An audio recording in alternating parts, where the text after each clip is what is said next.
Olá! Nesse vídeo estaremos falando um pouco sobre as estruturas psicológicas definidas pela psicanálise. Então, o que são as estruturas? A princípio, para entendermos melhor a estrutura, é necessário que entendamos qual é a função materna e a função paterna, e qual a importância dessas duas funções no desenvolvimento de um indivíduo. Então, para a psicanálise, a função materna é todo aquele indivíduo que supre as necessidades essenciais de uma pessoa. Isso, pensando durante sua infância, quem que supre suas necessidades geralmente de alimentação, de carinho, de vocabulário? A mãe. Em geral, quem cumpre a função de estar dando assistência nesses aspectos é a mãe. Por isso, função materna. Mas não necessariamente que esta tenha que ser exercida por uma mãe. Do contrário, crianças que são criadas só pelo pai, por exemplo, não teriam uma função materna. Mas na verdade não é assim que funciona. O pai também pode exercer a função materna quando supre as necessidades da criança. Neste momento ele está sendo essencialmente uma função materna. E qual seria a função paterna então?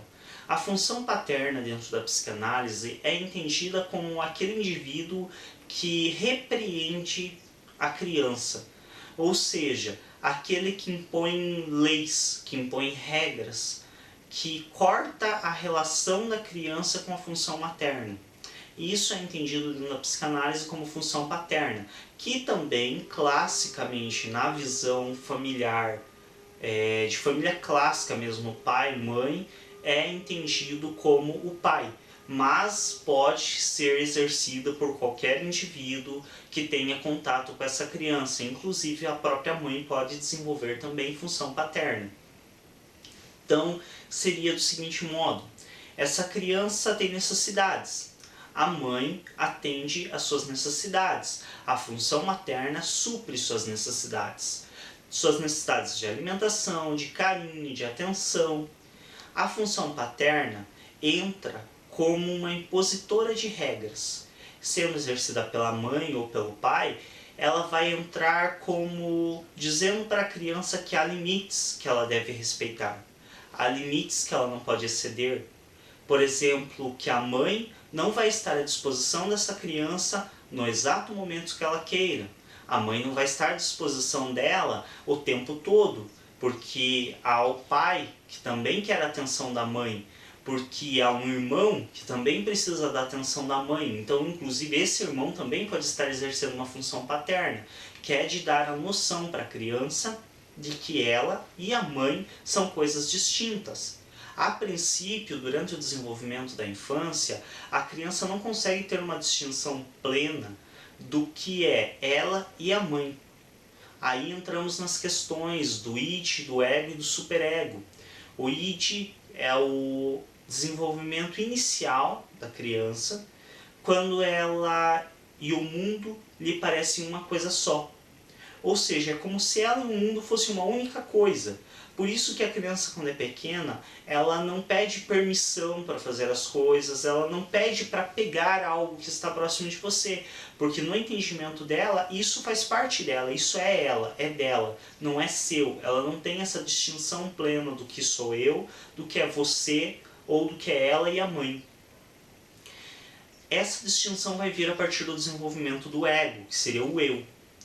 É o que a função paterna essencialmente exerce. Ou seja, a função paterna vem também como uma desenvolvedora desse ego. Vem como uma noção para a criança de que ela e a mãe são coisas distintas. Ela é um indivíduo, a mãe é outro. Isso é essencial no desenvolvimento da criança. E é a partir dessa relação com a função materna e com a função paterna que a criança vai desenvolver suas estruturas. Ou seja, é a partir da relação das suas necessidades, de como essas necessidades são atendidas ou não, que essa criança desenvolverá as suas estruturas psicológicas. As estruturas são três, essencialmente. a neurose, a psicose e a perversão. Dentro dessas três estruturas nós temos ainda subestruturas de funcionamento de um indivíduo. É importante entender que essas estruturas, apesar de a neurose, a psicose frequentemente serem associadas a doenças, dentro da psicanálise não se vê isso como doença. Todos estamos estruturados dentro de uma ou de mais dessas estruturas. Por que eu digo de mais dessas estruturas? Porque uma única estrutura de funcionamento é coisa de literatura, de livros. Não é real, não é do nosso mundo físico. No mundo real, o que ocorre é que o indivíduo ele tem uma maior pendência para uma dessas estruturas, mas ele possui traços de todas as outras. Do contrário, não seria possível a sua sobrevivência. Uma estrutura única em um indivíduo impossibilitaria a sua sobrevivência na sociedade como ela se constitui atualmente. Dentro da nossa sociedade atual, a neurose é vista como normalidade, que é o que a grande maioria de nós se estrutura, essencialmente na neurose. É importante que se entenda que essa compreensão é diante da sociedade atual. Se a nossa sociedade fosse estruturada com mais perversos do que neuróticos, seria entendido como normalidade a perversão e não a neurose. Do mesmo modo ocorre com a psicose. Mas enfim, vamos tentar entender um pouco melhor o que é a neurose, a psicose e a perversão. A neurose é a forma de estrutura onde um indivíduo pensa acerca de tudo. Daí neurose, de neurônios, ou seja, raciocinar a respeito. Essencialmente, a neurose é aquele indivíduo que pensa muito para fazer e sente culpa pelo que faz e considera errado. Como eu disse, é a estrutura na qual a maioria de nós se enquadra. Então, é a estrutura da sociedade atual, a neurose. A psicose é quando o indivíduo ele não tem noção de certo ou errado. Literalmente não tem noção. Então não é o caso de que o indivíduo gosta de praticar o mal, ele simplesmente não entende como mal.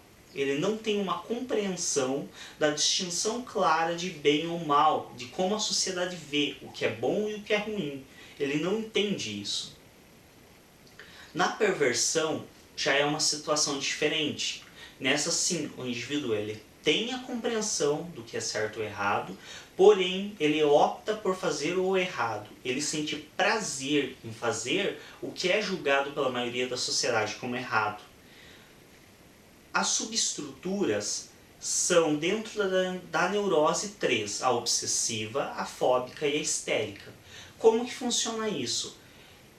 Por exemplo, o neurótico obsessivo ele vai manifestar sintomas dos seus incômodos presentes no inconsciente através de obsessões, através de toques, de manias, de uma organização excessiva, onde ele não consegue ver absolutamente nada fora do lugar, ou então através de situações onde, por exemplo, o indivíduo ele precisa fazer sequências. Se ele bate uma vez, ele precisa bater 3, não pode ser só uma.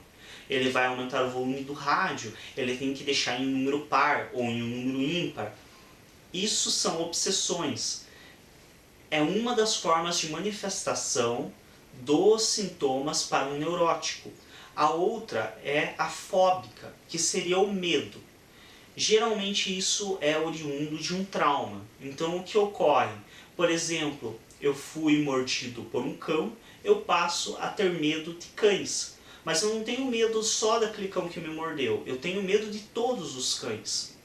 Isso é uma manifestação fóbica de neurose. A manifestação da terceira subestrutura, a histérica.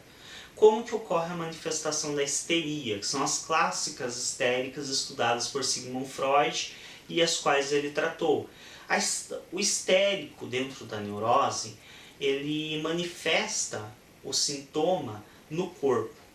Ou seja, eu sou mordido por um cão na perna, eu passo a mancar dessa perna, sem um motivo físico. Não foi atingido nenhum nervo, não tive nenhuma lesão grave, mas eu manco dessa perna.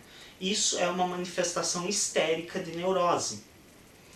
A manifestação histérica é interessante, que histeria vem de infecção no útero.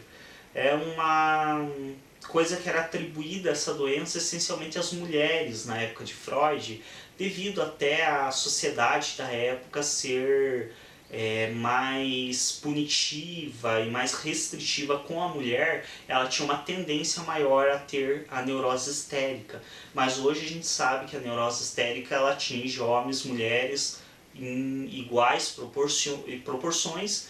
Simplesmente é uma questão da época, por isso na época de Freud você ouve muito falar nas histéricas e não em homens com histeria, mas hoje sim há vários casos de homens com histeria. Bom, vamos passar então às subestruturas da psicose.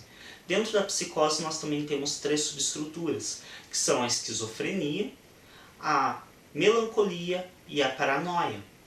A esquizofrenia é aquele indivíduo que ele projeta para fora de si seus pensamentos. Então é como se dentro da psicose o indivíduo ele não consegue entender que os seus pensamentos são seus. Ele vê seus pensamentos como pertencendo a outro indivíduo. E isso faz com que ele tenha as alucinações e as visões que, diga-se de passagem, para o psicótico são reais. Isso que muitas pessoas não entendem, que elas acham que o psicótico ele inventa uma visão, mas não, ele realmente vê aquela questão. E ele não consegue entender que aquela visão é dele, que está dentro dele, que não é algo do mundo físico. Vamos falar um pouco sobre a perversão, senão vai alongar muito o vídeo. Dentro da perversão nós temos 4 subestruturas, seriam 2 subestruturas com suas equivalências. O sadismo com sua equivalência ao masoquismo, o voyeurismo com sua equivalência ao exibicionismo. Como funciona isso? O sadismo é o prazer em gerar dor. E o seu equivalente seria o masoquismo, que seria o prazer em sentir dor. O voyeurismo é o prazer na observação. Então o indivíduo sente prazer em observar o outro. O exibicionismo seria o seu contraponto, que seria o prazer em se mostrar ao outro. Como se formam essas 3 estruturas? Essas 3 estruturas se formam diretamente com a relação da função materna e paterna, como dito antes. Então o que ocorre? Quando um indivíduo tem a sua função materna bem desenvolvida, uma mãe ou alguém que atende suas necessidades, dá carinho, atenção, alimentação, e tem uma função paterna bem desenvolvida, um pai ou alguém que exerça essa função e chegue e dê parâmetros para ele, que ele e a mãe são coisas distintas, que imponha regras, que mostra a ele que ele está em uma sociedade, que ele está inserido em um mundo, que espera coisas dele, que vai submetê-lo a certas regras, que ele não pode fazer tudo o que quer, que há certo e errado, há uma visão de certo e errado de cada cultura. Quando ele entende isso, e esse processo chamado de castração, que é realmente limitar o indivíduo, ocorre bem sucedido, esse indivíduo tende a se estruturar na neurose. Quando esse processo ocorre de maneira fraca, ou seja, aquele indivíduo ele tem a função materna, que atende às suas necessidades, mas ele não tem alguém que realmente limite ele. Ou seja, a mãe não impõe regras, muitas vezes o pai também não impõe, ou ele nem tem um pai perto. A mãe tem tempo para dar atenção exclusiva a ele, não tem um trabalho, algo que precise deixá-lo para que ele tenha a noção de que ele e a mãe são coisas distintas. Quando isso não fica muito bem claro e essa castração ocorre de maneira fraca, o indivíduo tende a se estruturar dentro da perversão, que é uma noção de que há certo e errado, mas um prazer em fazer o errado, em quebrar as regras. Quando não há nenhum tipo de castração, ou seja, o indivíduo tem a mãe todo o tempo para si, ele não tem uma separação, ninguém impõe regras firmes a ele, ninguém dá limitações a ele, ele tende a se estruturar dentro da psicose, que é onde ocorrem aquelas situações onde um indivíduo mata outra pessoa. Isso, claro, estou me referindo a casos de psicose extrema e surtos psicóticos, onde o indivíduo mata alguém e ele simplesmente vai tomar um banho e vai dormir na maior tranquilidade, porque para ele não fez algo errado, porque ele não tem essa compreensão de certo e errado. Diferente do indivíduo perverso, que este sim, ele mata, ele esconde o corpo, ele elimina as provas, porque ele sabe que o que ele fez é errado. Ele sente prazer em fazer, mas ele sabe que é errado. Porém, ele tem sim essa noção distinta. Creio que seja isso a base sobre as três estruturas e suas subestruturas. Como eu já disse em outros vídeos, a ideia desses vídeos não é dar uma teoria completa, e sim apenas uma visão superficial.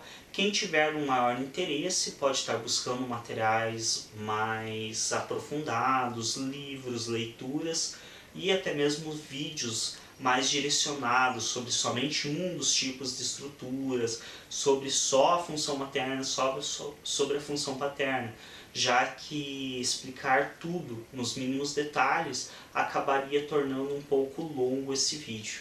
Muito obrigado a todos pela atenção e sempre que puderem estejam vendo os outros vídeos.